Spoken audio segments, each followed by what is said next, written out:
Sejarah perkembangan ilmu tafsir. Sesungguhnya ilmu tafsir adalah lapangan yang sangat luas sehingga memuat tiga hal utama sekaligus. Yang pertama, tafsir sebagai sebuah proses penjelasan yang dilakukan oleh seorang penafsir dalam hubungannya yang langsung dengan sebuah ayat Al-Quran, sehingga terjadi suatu penyingkapan makna-makna Al-Quran dan penjelasan maksudnya, seperti yang dikatakan oleh Al-Raghib Al-As-Sofani, atau mencari penjelasan makna lafadz-lafadz Al-Quran yang dapat disimpulkan darinya, baik secara ringkas maupun luas. Yang kedua, sejarah tafsir membahas tentang pergerakan tafsir sesuai dengan sejarahnya yang begitu panjang. Dalam ilmu tafsir ada pembahasan metode-metode para mufassir untuk mengetahui pendapat, pemikiran yang menjadi kecenderungan dan pemahaman mereka yang beragam-ragam yang mempengaruhi karakteristik tafsir mereka. Menurut Dr. Muhammad Al-Husain Al-Dahabi, membagi perkembangan tersebut berdasarkan periode suatu zaman. Beliau membagi 3 periode, yaitu zaman Rasulullah Shallallahu Alaihi Wasallam dan para sahabat. Rasulullah menyampaikan, menerangkan, dan menjelaskan isi Al-Quran. Jika ada di antara para sahabat yang berselisih atau tidak mengerti mengenai kandungan-kandungan Al-Quran, mereka merujuknya itu langsung kepada baginda Rasulullah Shallallahu Alaihi Wasallam mengenai makna sebuah ayat Al-Quran sekaligus penjelasan yang rinci. Nah, setelah Rasulullah Shallallahu Alaihi Wasallam wafat, para sahabat radhiyallahu an menafsirkan Al-Quran dengan sangat teliti dan hati-hati, walaupun mereka menyaksikan bagaimana dan bila serta mengapa ayat-ayat Al-Quran diturunkan, dan walaupun mereka sangat fasih dan mahir dalam bertutur kata dan berhujjah. Masa tabi'in. Setelah generasi sahabat, para tabi'in menafsirkan Al-Quran dengan Al-Quran, hadis Nabi, dan pendapat para sahabat. Selain itu, para sahabat mengembangkan penafsiran sendiri diambil dari dasar ijtihad. Pada masa tabi'in, tafsir belum merupakan suatu kedisiplinan yang berdiri sendiri. Tafsir masih merupakan dari bagian hadis. Dari hal ini menunjukkan dengan jelas bahwa tafsir tidaklah sewenang-wenang, namun selalu terkait dengan apa yang telah dilakukan oleh Rasulullah Shallallahu Alaihi Wasallam dan para sahabatnya. Karakteristik yang paling utama, yang paling penting tafsir era ini adalah bahwa tafsir pada periode ini mulai mengalami hal-hal berikut. 1. Mulai disusupinya kisarat Israiliyat. Kedua, masih dalam bentuk ilmu yang diajarkan langsung ataupun periwayatan seperti corak yang ada pada zaman sahabat. Walaupun pada masa ini lebih kepada periwayatan seperti corak yang ada pada zaman sahabat. Walaupun pada masa ini lebih kepada periwayatan individu di mana setiap kota memiliki sumber atau iman masing-masing. Ketiga, tampak mulai muncul bibit-bibit perbedaan mazhab. Keempat, mulai dikenal perbedaan-perbedaan tafsir yang sebelumnya tidak dikenal di periode sahabat. Nah, terus tafsir memasuki zaman kodifikasi. Periode ini dimulai di akhir pemerintahan Bani Umayyah dan awalnya masa pemerintahan Bani Abbasiyah. Demikian tafsir berkembang dan kitab-kitab yang dilarang mulai menampakkan aliran-aliran yang sangat berbeda-beda. Istilah-istilah ilmiah mulai terbakukan di dalam ungkapan-ungkapan Al-Quran hingga akhirnya tampaklah filsafat dan sains dalam khasanah tafsir. Begitu pula gaya sufi dan berbagai aliran. dan sekte mulai tampak dengan jelas. Bagaimanapun sejak dari Ahad pertama sampai Ahad ketiga Hijri, abad ketiga. Bagaimanapun sejak abad pertama sampai abad ketiga Hijriah, dari berbagai kitab tafsir Al-Quran belum ada yang memuat tafsir Al-Quran secara utuh. Terima kasih.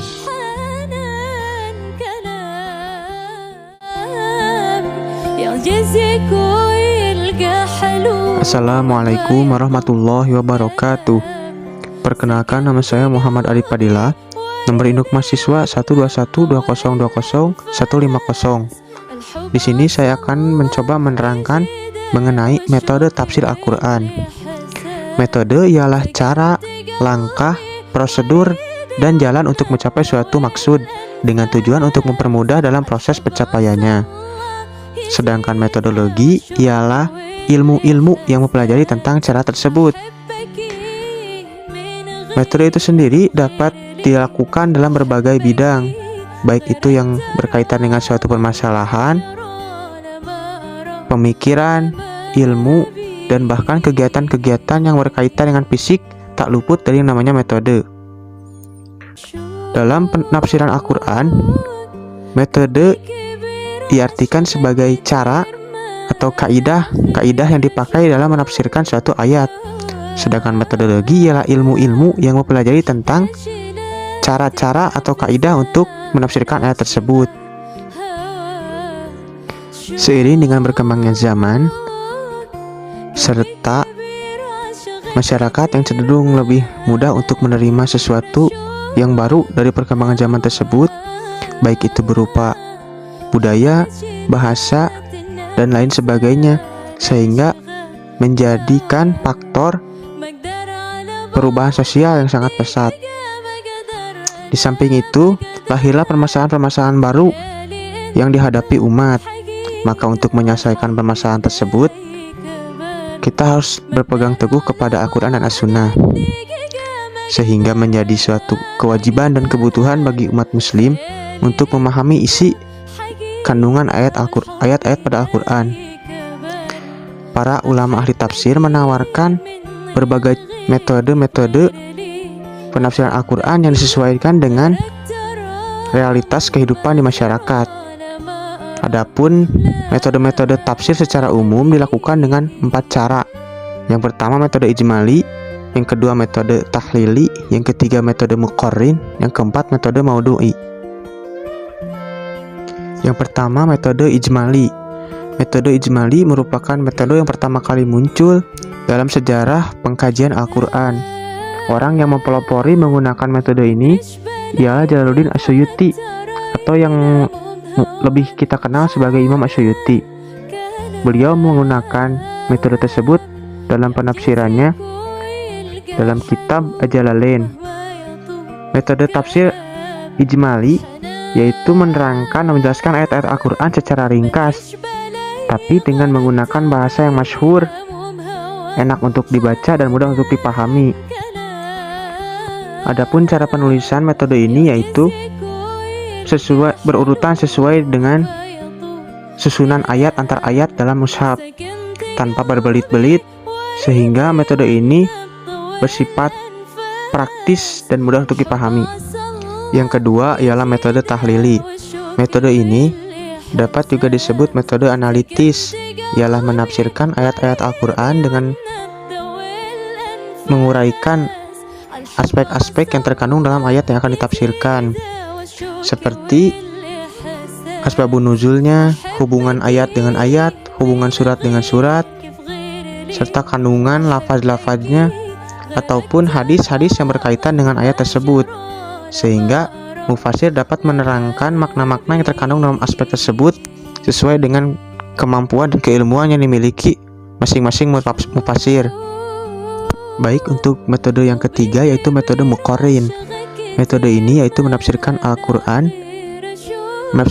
Al-Quran yang berbicara dalam suatu permasalahan dengan cara membandingkannya dengan ayat-ayat lain yang memiliki kemiripan dari segi isi maupun redaksi teksnya. atau dengan membandingkannya dengan hadis Rasulullah SAW dan pendapat para ahli hadis lainnya, sehingga memberikan wawasan penafsiran yang lebih luas lagi. Yang keempat, metode maudhu'i. Metode ini ialah menjelaskan ayat-ayat Al-Quran dengan cara menghimpun atau mengumpulkan ayat-ayat yang saling berkaitan, lalu menentukan tema atau judul pembahasannya. Setelah terhimpun dalam suatu judul pembahasan, maka dibahaslah secara rinci dan tuntas dari berbagai aspek dengan bantuan dalil-dalil yang dapat dipertanggungjawabkan. Mungkin segitu dari saya. Mohon maaf bila masih banyak kekurangan. Akhirul kalam. Wassalamualaikum warahmatullahi wabarakatuh.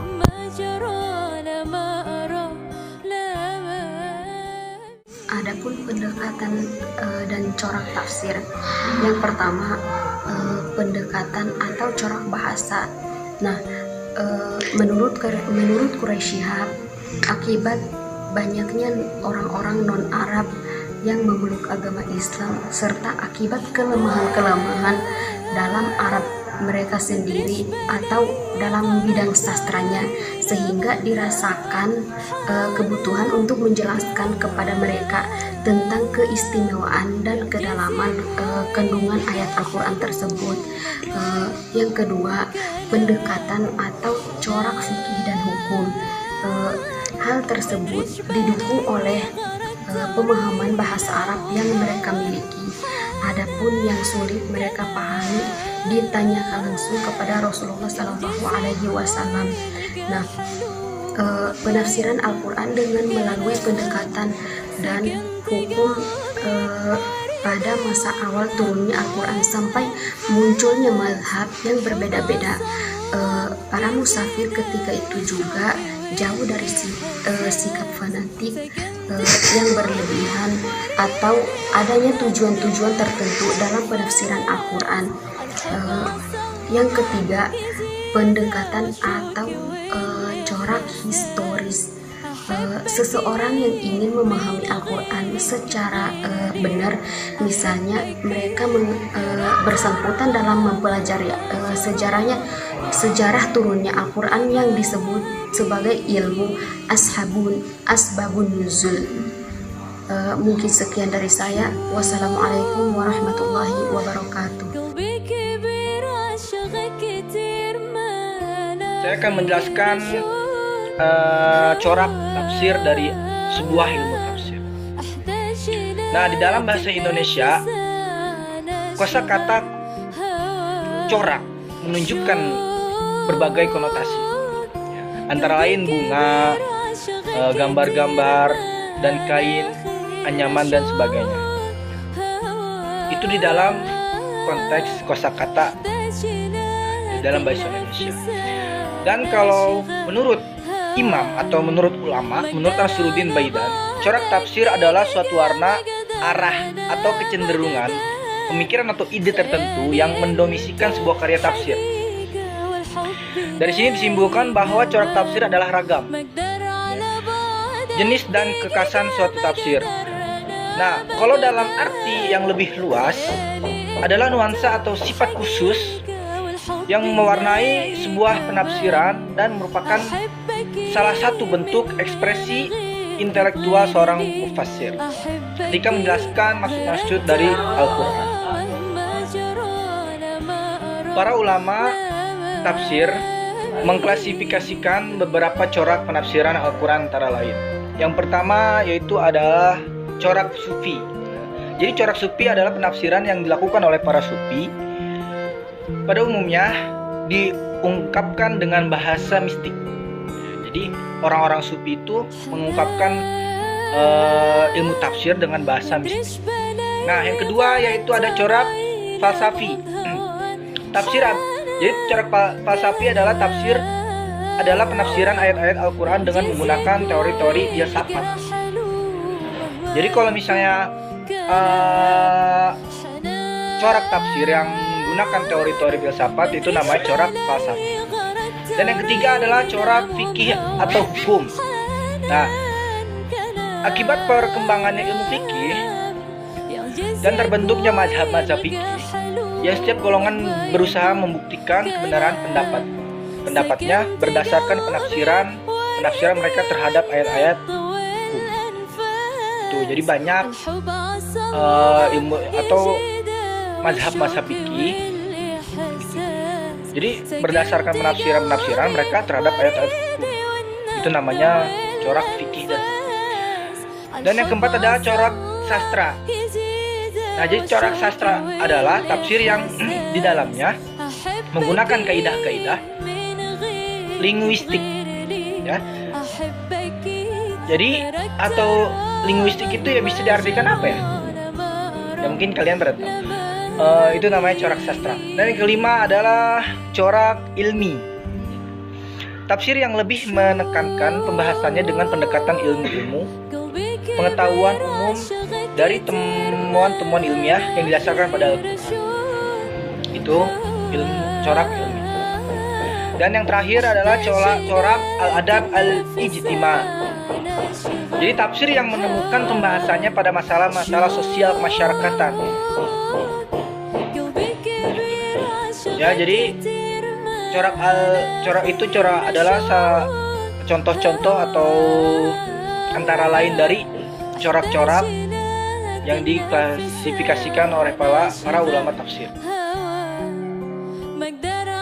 Ada contoh kitab tafsir. Saya di sini akan menyebutkan tidak semua, ya, saya menyebutkan 3 aja. Yang mungkin itu kitab yang tersohor atau yang lebih dikenal atau yang lebih dipakai gitu, yang sering dipakai oleh orang-orang atau orang yang belajar ilmu tafsir. Yang pertama ada kitab tafsir Ibnu Katsir, ya. Jadi salah satu ulama terkemuka dalam bidang ilmu tafsir yaitu ada Al-Hafidz Ibnu Katsir yang lebih dikenal dengan tafsir Ibnu Katsir. Ya, jadi tafsir Ibnu Katsir ini dikemukakan oleh Ibnu Katsir, ya, atau bisa disebut ditemukan lah, ya, atau dikarang. Terus contoh kitab tafsir yang kedua yaitu ada tafsir Al-Tabari, ya. Tafsir Al-Tabari yang aslinya berjudul Jami' al-Bayati al-Bayan fi Ta'wil al-Quran adalah sebuah tafsir Al-Quran yang disusun oleh Imam Abu Ja'far bin Jarir At-Tabari. Nah, jadi tafsir At-Tabari itu disusun atau dikemukakan oleh Imam Abu Ja'far Muhammad bin Jarir At-Tabari. Dan contoh kitab tafsir yang ketiga yaitu ada tafsir Al-Qurtubi, ya. Al-Jami' al-Hakam al-Quran wa al-Mubayyan lima tadlamanah min al-Sunnah wal ay al-Furqan. Karya Imam Al-Qurtubi merupakan salah satu kitab tafsir yang sangat fenomenal. Yaitu contoh dari kitab tafsir. Mungkin itu saja yang bisa saya jelaskan dari 2 materi itu. Cukup sekian. Wassalamualaikum warahmatullahi wabarakatuh. من غير كيف غير لي أحبك